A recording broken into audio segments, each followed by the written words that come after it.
y tilde is a vector bundle over F.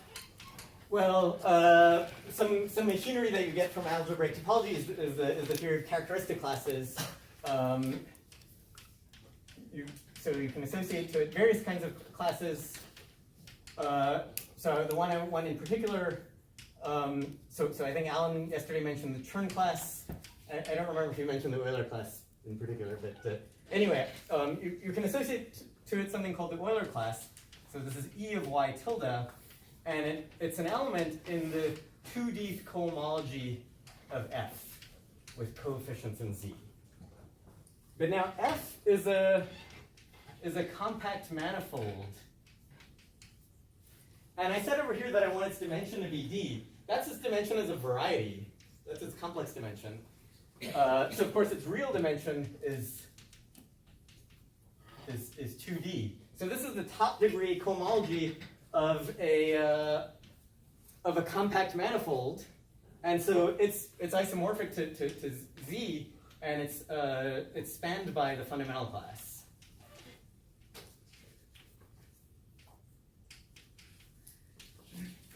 So you can think of this element, this Euler class, so E of y tilde, as an integer.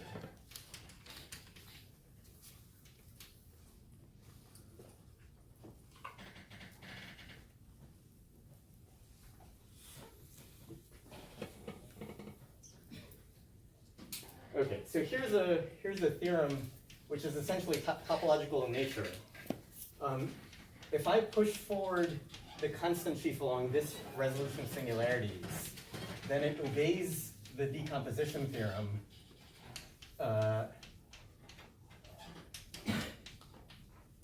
if and only if this integer, the Euler class, is invertible in K.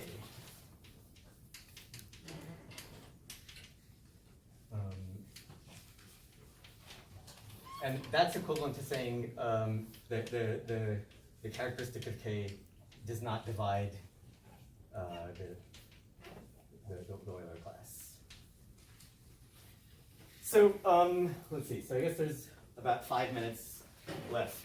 So is the reason that we have some 2x2 matrix, so to say, and you want to see whether it is generalizable? You have a 1x1 matrix, and you want to see when it's non-singular, or when it's invertible, and that 1x1 matrix is a matrix with entries in K, and the entry is this number.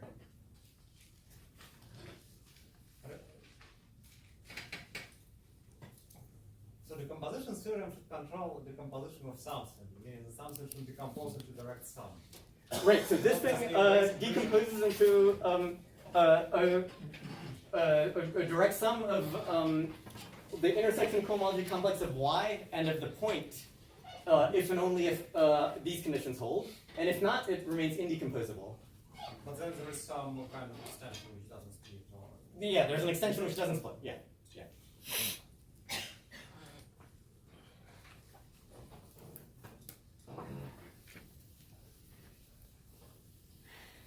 Okay, so maybe I'll try to be quick about this. So I want to tell you what this has to do with solving the main question. So I want to apply this to G mod B, and this is called Williamson's recipe. So here's the setup. So I want to let G be GL capital N. And now I want to choose a bunch of things. I want to choose an integer, so a positive integer k, which is smaller than n. And then I want to choose elements sigma 1 through sigma m. And these are elements of a smaller symmetric group. They're elements of the symmetric group of size k. And then I want to choose non-negative integers A1 through AM. And these are going to be subject to a condition, and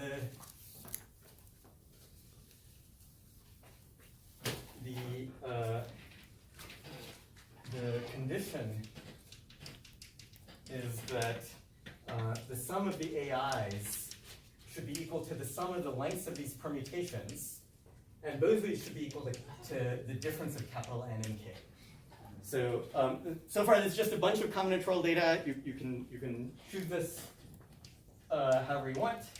And now I want to write down a formula in some polynomial ring in K variables. And I want to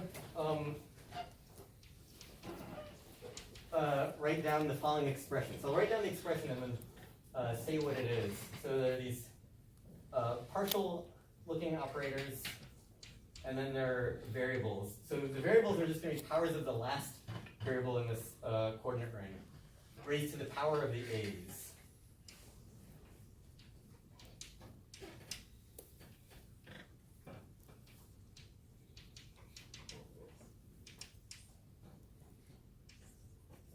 Okay, so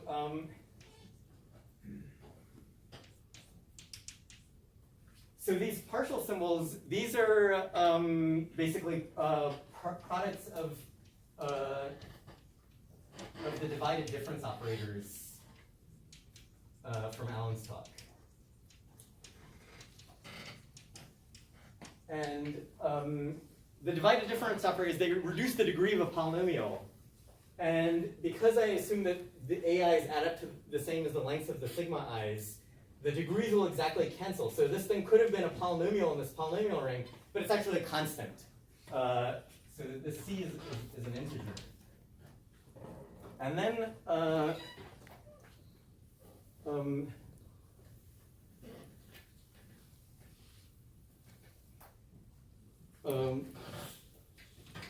Williamson's theorem is this.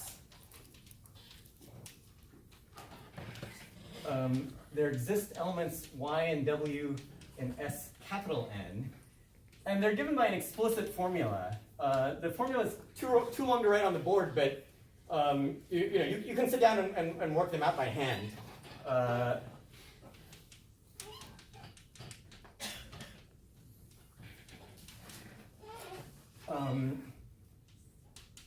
Such that for these two elements of the Weil group, you can match the situation of part 3 of the talk.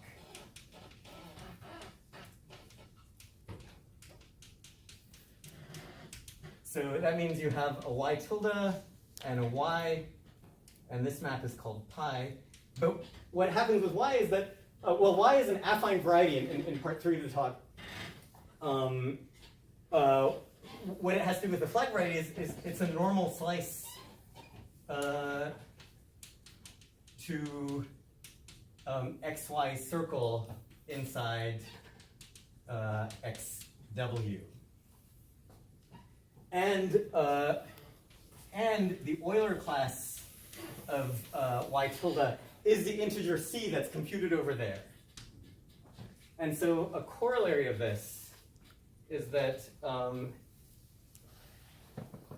using the theorem that I'm just now erasing, so in Williamson's theorem's situation, if I take curly EW and I restrict it to XY circle, this is this has the same ranks as I shouldn't write equal sign because there are vector spaces over different fields, but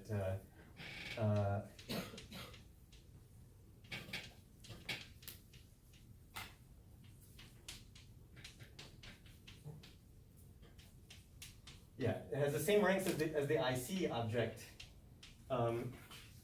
if and only if the integer c is invertible in K. Okay, so this is nothing like a general answer to this question, but it's a recipe for cooking up places where you might be able to see the answer. So, okay, so I guess, yeah, so that's a good place to stop for today. This, of course, had nothing to do with my talk yesterday, so my third talk will tie the two talks together. And Ivan actually told you the secret this morning when he mentioned Zergo modules. So that's going to be the topic of my last talk. So, okay.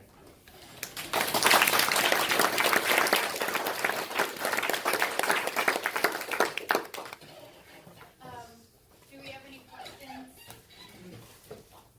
So, do I understand correctly that so the way how the previous recipe applies to this paroller is that the feed forward of the constant shift is going to be in decomposable parity shift, and then since kind of the decomposition theorem doesn't apply, so I see it's different from the parity. Exactly, yeah. That's exactly